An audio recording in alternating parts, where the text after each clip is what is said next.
የቀድሞ የፌደራል መንግስት ከፍተኛ ባለስልጣን የነበሩት አቶ ታዬ ደንደአ በትናንትናው ዕለት በፖሊስ ቁጥጥር ስር መዋላቸው ታውቀዋል።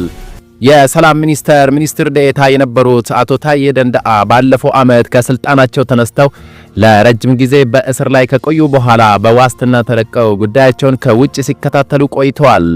በትናንትናው ዕለት በቁጥጥር ስር ከመዋላቸው በፊት በቀጠሯቸው መሰረት ፍርድ ቤት ቀርበው ነበር ተብሏል። በጠዋቱ ክፍለ ጊዜ የፍርድ ቤት ውሎ ከዚህ በፊት ነጻ ተብለው በነበሩባቸው ሁለት ክሶች በድጋሚ እንዲታዩ የተወሰነ ሲሆን ከችሎት መልስ ከሰዓት በኋላ እንደታሰሩና የት እንዳሉ እስካሁን እንደማይታወቅ ቤተሰቦቻቸው ተናግሯል። ባለቤታቸው ወይዘሮ ስንታየው እንደተናገሩት በትናንትናው ዕለት ግንቦት 25 2017 ዓ.ም ከሰዓት 10 ሰዓት አካባቢ በፖሊሶች ለጥያቄ እንደሚፈለጉ በመግለጽ ከመኖሪያ ቤታቸው ተይዘው መወሰዳቸውን አረጋግጠዋል።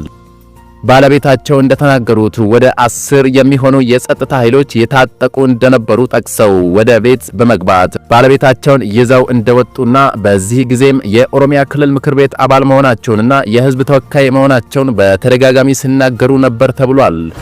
የቀድሞ የሰላም ሚኒስትር ዴኤታ የገዢው የብልጽግና ፓርቲ እንዲሁም የኦሮሚያ ክልል ምክር ቤት አባል የነበሩት አቶ ታዬ ደንደአ ባለፈው ህዳር ከእስር ከተለቀቁ በኋላ ጉዳያቸውን በፍርድ ቤት ሲከታተሉ ቆይተዋል። ስለ አቶ ታዬ መታሰርና ስላሉበት ሁኔታ እስካሁን ድረስ ከፌደራል ፖሊስም ሆነ ከሌላ መንግስት አካል የተባለ ነገር የለም። ባለፈው ዓመት ከስልጣን ከተነሱ በኋላ ለእስር የተዳረጉት አቶ ታዬ ደንደአ ሁከትና ብጥብጥ በማስነሳት ጸረ ሰላም ኃይሎችን በመደገፍ እንዲሁም የጦር መሳሪያ ሕግን በመተላለፍ ወንጀሎች ተከሶ ነበር። እነዚህን የቀረቡባቸውን ክስ እንዲከላከሉ ፍርድ ቤቱ ውሳኔ ያሳለፈ ሲሆን አቶ ታዬ ጉዳዩን እናውቃለን የሚሉ 5 የመንግስት ባለስልጣናትን ለምስክርነት ጠርቶ ነበር። አቶ ታዬ በፌደራል ከፍተኛ ፍርድ ቤት ልደታ ምድብ ችሎት በሕገ መንግስት ላይ የሚፈጸሙ ወንጀሎች ከ3 ክሶች መካከል በሁለቱ ማለትም ሁከትና ብጥብጥ በማስነሳትና ለጸረ ሰላም ኃይሎች ድጋፍ ማድረግ ክሶች በነጻ ተሰናብቶ ነበር። አቶ ታዬ ደንደአ በቀረቡባቸው ክሶች ምክንያት ለወራት በእስር ከቆዩ በኋላ የፌደራል ጠቅላይ ፍርድ ቤት ሰበር ሰሚ ችሎት ህዳር 23 2017 ዓ.ም በ20 ሺህ ብር ዋስ እንዲለቀቁ ወስኖ ነበር። ነገር ግን የአቶ ታዬን ጉዳይ የተመለከተው ችሎት በትናንትና ዕለት ክሶቹ በድጋሚ እንዲቀጥሉ የፌደራል ጠቅላይ ፍርድ ቤት መወሰኑን አቶ ታዬ ከመታሰራቸው በፊት ጠበቃቸው አቶ አበራ ንጉሴ ገልጸዋል ተብሏል። አቶ ታዬ በ3 ተደራራቢ ክሶች በፍርድ ቤት ጉዳያቸውን ሲከታተሉ በምስክርነት ቀርበው ያስረዱልኝ ካሏቸው መካከል ጠቅላይ ሚኒስትሩና የአዲስ አበባ ከንቲባ ይገኙበታል። አቶ ታዬ በአገሪቱ ስላለው የሰላም ሁኔታና በመንግስት ውስጥ ስላሉ ጉዳዮች ለመገናኛ ብዙሃን በመናገር እንዲሁም በማህበራዊ ሚዲያዎች ላይ ሐሳባቸውን በመግለጽ የሚታወቁ ሲሆን ይህንንም ተከትሎ በማህበራዊ ሚዲያ ገጻቸው ላይ ጠቅላይ ሚኒስትሩ ላይ ጠንከር ያለ ትችትና ክስ በሰነዘሩበት ምሽት በጸጥታ ኃይሎች ከቤታቸው ተወስደው 1 ዓመት ለሚጠጋ ጊዜ በእስር ላይ ቆይተው በፍርድ ቤት ውሳኔ በዋስ ከተለቀቁ በኋላ አሁንም በድጋሚ በትናንትና ዕለት በፌደራል ፖሊስ በቁጥጥር ስር መዋላቸው ታውቀዋል።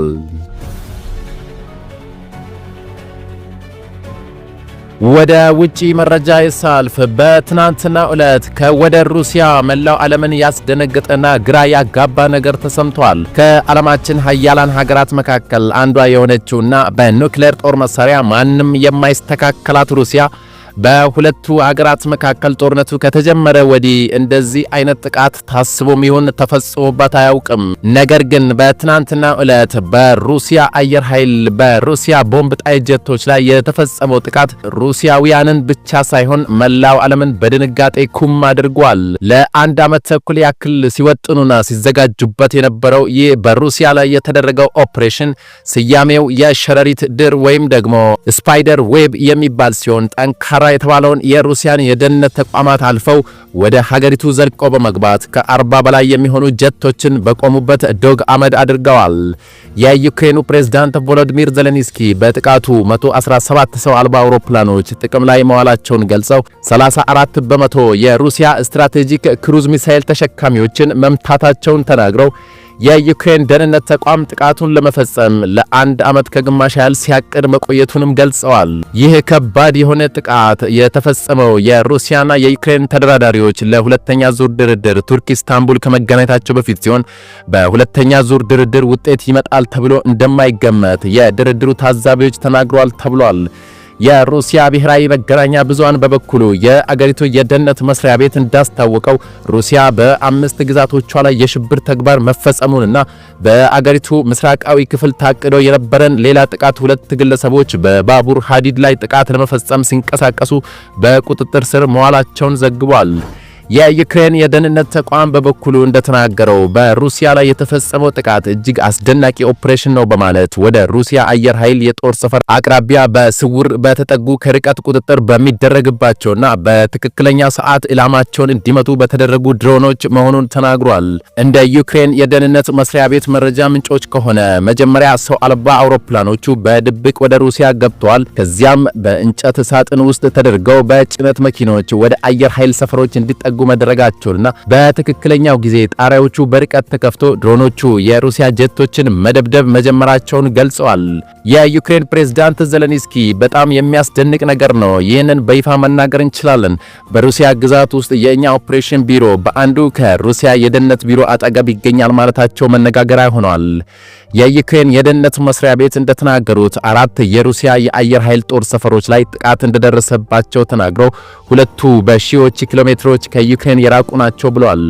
ምንጮቹ አክሎም ጥቃት ከደረሰባቸው የሩሲያ ጦር ጀቶች መካከል ስትራቴጂክ ኒውክሌር ቦምብ መሸከም የሚችሉት ቲዩ-95 እና ቲዩ-22 ኤም3 እንዲሁም ለቅድመ ማስጠንቀቂያ የሚያገለግለው ኤ50 የተሰኘው አውሮፕላን ይገኝበታል ብለዋል። የሩሲያ መከላከያ ሚኒስቴር ጥቃቱን ያመነ ሲሆን በማህበራዊ ሚዲያ ላይ ባሰራጨው ጽሑፍ በአገሪቱ 5 ክልሎች በሚገኙ የአየር ማረፊያዎች ጥቃት መፈጸሙን አረጋግጠው የሩሲያ መከላከያ በሙርማንስክና ኢርኩትስክ ክልሎች ሰው አልባ አውሮፕላኖች በአቅራቢያው ያሉ የአየር ኃይል ጦር ሰፈሮችን ካጠቁ በኋላ በርካታ አውሮፕላኖች ተቃጥለዋል ብሏል። ይህ በሩሲያ ላይ የተፈጸመው የዩክሬን ጥቃት ጦርነቱ ከተጀመረ ከ4 ዓመት በኋላ እጅግ ከፍተኛ የተባለ ሲሆን ለዚህም ሩሲያ ምን አይነት የአጸፋ ምላሽ ትሰጣለች የሚለው ዓለምን እያሰጋ ይገኛል። ከጥቃቱ በኋላ የሩሲያ ዋና ሰው ቭላዲሚር ፑቲን የደህንነት ኃላፊዎችን አስቸኳይ ስብሰባ ጠርተው ከፍተኛ የሆነ ዝግጅት እንዲያደርጉና እንዲሁም የሩሲያ የቁርጥ ቀን ሚሳኤሎች የሚባሉትን የኦሬሽኒክና የሃይፐርሶኒክ ሚሳኤሎችም ጭምር በተጠንቀቅ ላይ እንዲሆኑ ውሳኔ አስተላልፏል ተብሏል። የሁለቱ ሀገራት ጦርነት እየተባባሰ በመምጣት ወደ ከፍተኛ ደረጃ መድረሱ ከሁለቱ ሀገራት አልፈው መላው ዓለምን ስጋት ላይ ጥሏል። ክቡራትና ክቡራን የዛሬ ሚዲያ ቤተሰቦች የአሁኑ መረጃ ይህን ይመስል ነበር። አዳዲስና ወቅታዊ መረጃዎች በፍጥነት እንዲደርሳችሁ ይህን ቻናል ከታች ሰብስክራይብ አድርጉ እያልኩ በቀጣይ መረጃ እስክንገናኝ ድረስ ሰላም።